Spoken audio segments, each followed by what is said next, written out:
28 থেকে 48 বডি পর্যন্ত কিভাবে যমুনা গলার ডিজাইন কাটিং ও সেলাই করবেন এই ভিডিওতে একদম সহজভাবে দেখিয়ে দিব।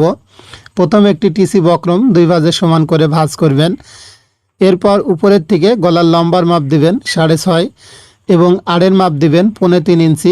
স্ক্রিনে যে মাপটা দেখতে পাচ্ছেন 28 থেকে 48 বডি পর্যন্ত গলার লম্বা এবং আড়ের মাপ দিয়ে চারকোনা একটা বক্স তৈরি করে নেবেন। এখন বক্সের ভিতরে ডিজাইনটি করে নিতে হবে। এই কোণার থেকে একটু খেয়াল করে দেখুন 2.5 ইঞ্চিতে একটি চিহ্ন করবেন।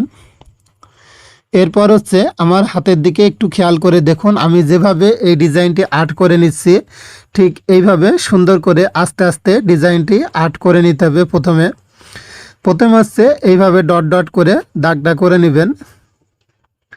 তো এইভাবে এই মাথা পর্যন্ত রাউন্ডটা ঠেকিয়ে দিবেন। এরপর এই দাগটা এখানে সুন্দর করে মিল করে দিতে হবে। তো এখানে একটু বাঁকা হয়েছে, তো একটু খেয়াল করে দেখুন আমি এটা ঠিক করে নিচ্ছি। তো এইভাবে আপনারা যেখানে দেখবেন একটু বাঁকা মতো হচ্ছে তো সেইখানে এইভাবে সুন্দর করে এইভাবে দাগটা করে নেবেন যাতে রাউন্ডগুলা একদম সঠিক থাকে। তো এইভাবে রাউন্ডটা করে নেবেন। এরপর গলার ডিজাইনটি কাটিং করার জন্য বাড়তি বক্রম নেবেন 1 ইঞ্চি। 1 ইঞ্চির এই বক্রমটা এভাবে সুন্দর করে ডট ডট করে দাগ করবেন। এখন এই দাগ অনুযায়ী গলার ডিজাইনটি কাটিং করে নিতে হবে। তো ভিউয়ার্স অবশ্যই এই ভিডিওতে একটা লাইক করবেন। এরকম গলার ডিজাইনের ভিডিও যদি প্রতিদিন দেখতে চান অবশ্যই আমার এই পেজটি ফলো করবেন। ইউটিউব থেকে দেখলে সাবস্ক্রাইব করবেন। তো গলার ডিজাইনটি এখন সেলাই করে দেখাবো। তো সেলাই করার জন্য একটা বাড়তি কাপড় নেবেন। সেই কাপড়ের পর গলার বক্রমটা বসাবেন। এরপর বক্রমের উপর দিয়ে সেলাই করতে হবে। তো এইভাবে বক্রমের উপর দিয়ে সেলাই করে প্রথমে বক্রমটাকে কাপড়ের সাথে আটকে নিতে হবে। এভাবে যখন বক্রমের সাথে সেলাই করে আটকানো হয়ে যাবে এখন বাড়তি যে কাপড়গুলো থাকবে সেই কাপড়গুলো এখানে কেটে ফেলে দিবেন। এরপর সাইড থেকে 2 সুত পরিমাণ কাপড় রেখে বাকি কাপড়গুলো এভাবে কেটে ফেলে দিবেন। কিছু কিছু জায়গা এভাবে কেটে নিতে হবে। নেওয়ার পর এইখানে সুন্দর করে মুড়িয়ে আস্তে আস্তে সেলাই করে নিতে হবে। মনে রাখবেন এই সেলাইগুলা যত আস্তে আস্তে সুন্দর ফিনিশিং করে দিবেন গলাগুলা তত সুন্দর হবে। আপনি যদি কোনো কাস্টমারে কাজ করে থাকেন কাস্টমারও খুশি হবে।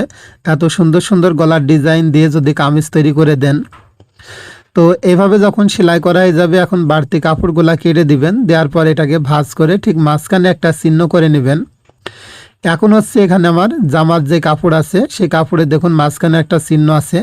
এই চিহ্নর সাথে মিল রেখে ঠিক মাঝখান দিয়ে আমরা সেলাই করে প্রথমে কাপড়টাকে এখানে আটকে নিব। এভাবে যখন কাপড়টাকে এখানে আটকানো হয়ে যাবে এখন আমরা এভাবে সুন্দর করে গলার বক্রমের এই পাশটা দিয়ে সেলাই করে নিব। তো অবশ্যই আপনারা যে কোনো এক পাশ থেকে সেলাই শুরু করতে পারেন, তবে মনে রাখবেন সেলাইটা যেন বক্রমের উপরে না পড়ে, শুধু বক্রমের পাশ দিয়ে সেলাইটা করে নিতে হবে। তো এইভাবে আস্তে আস্তে সুন্দর করে ঘুরিয়ে সেলাইটা করে নেবেন। এভাবে যখন সেলাই করা হয়ে যাবে এখন ভিতরে যে কাপড়গুলো আছে 2 সুত পরিমাণ কাপড় রেখে বাকি কাপড়গুলা এইভাবে কেটে ফেলে দিবেন। তো দেখুন আমি যেভাবে দেখিয়ে দিচ্ছি ঠিক এইভাবে শুধু একটু চেষ্টা করবেন, দেখবেন সুন্দরভাবে আপনারা কাজগুলা শিখে যাবেন বা করে নিতে পারবেন। এরপর কিছু কিছু জায়গায় ভাবে কেটে দিবেন। এই কাটার সময় খেয়াল রাখবেন যেন সেলাই না কেটে যায়, শুধু কাপড় কাটতে হবে।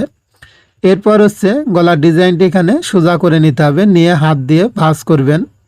তো এইভাবে আস্তে আস্তে ভাঁজ করে এই মাথা দিয়ে একটা সেলাই করে দিলে এখন গলার ডিজাইনটি কমপ্লিট হয়ে যাবে। তো ভিউয়ার্স অবশ্যই এই ভিডিওতে একটা লাইক করুন। ভিডিওটি আপনি কোন জেলা থেকে দেখছেন কমেন্ট করুন।